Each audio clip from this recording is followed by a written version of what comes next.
भारत की ब्रह्मोस मिसाइल ने पाकिस्तान में जो विध्वंस मचाया है, वो आप सबने देखा है। ब्रह्मोस का ये वर्जन है एयर टू ग्राउंड, यानी हवाई जहाज से ग्राउंड पे टारगेट करता है। एक बात मैं आपको और बता दूं कि ब्रह्मोस राफेल से लॉन्च नहीं हो सकता, वो कंपैटिबल नहीं है। यानी ब्रह्मोस को लॉन्च करने वाला जो हमारा फाइटर जेट है, वो है सुखोई 30 MKI। सुखोई 30 MKI कोई रशियन जेट अब नहीं है। Sukhoi 30 MKI 63% manufactured in India होता है, उसके कंपोनेंट्स। यानी कि तेजस जितना इंडिजीनियस है, लगभग उतना ही इंडिजीनियस सुखोई 30 MKI है। सुखोई 30 MKI एक्चुअली में एक गिफ्ट है 3 भारत रत्नों का भारत देश को। शुरुआत वहां होती है जब 1990 के दशक में गलती से अमेरिका पाकिस्तान को अपना दोस्त मान लेता है। क्या गलती करता है, और पाकिस्तान को F-16 विमान का एक जखीरा गिफ्ट दे देता है।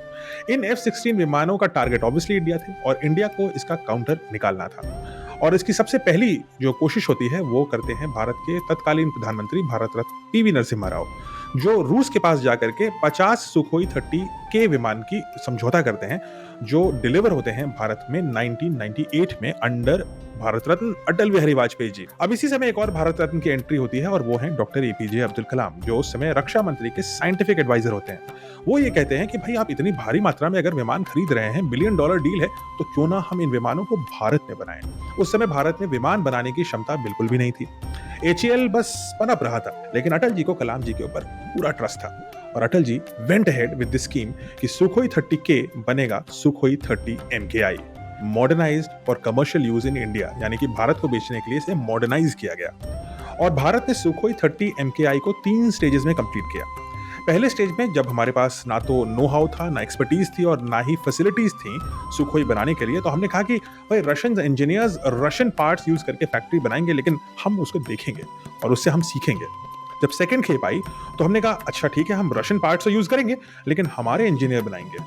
और जब तीसरी खेप चालू हुई, तब तक हम कह सकते थे कि हम अपने पार्ट्स यूज करेंगे और हम खुद बनाएंगे और रशियन इंजीनियर्स हमें देखेंगे। और इस प्रकार से 1990 से शुरू हुआ सुखोई 30 MKI का मिशन 2010 तक खत्म हुआ। इस समय भारत के एयरफोर्स में 270 सुखोई 30 MKI हैं, जो कि भारत की फाइटिंग कोर के 40% एयरक्राफ्ट्स हैं। यानी कि अगर भारतीय एयरफोर्स की कोई बैकबोन है तो वो सुखोई 30 MKI है। ये भारत का फ्लाइंग आर्सेनल है, एयर टू एयर भी अटैक करता है, एयर टू ग्राउंड भी करता है और इसे नेवी में भी इस्तेमाल किया जा सकता है। और सबसे अच्छी बात है, ये अब इंडिजीनियस है। तो जितनी बार आप ब्रह्मोस मिसाइल देखते हैं पाकिस्तान में विध्वंस करते समय, याद रखिए जिस पायलट ने इसको छोड़ा है वो एक सुखोई 30 MKI उड़ा रहा था।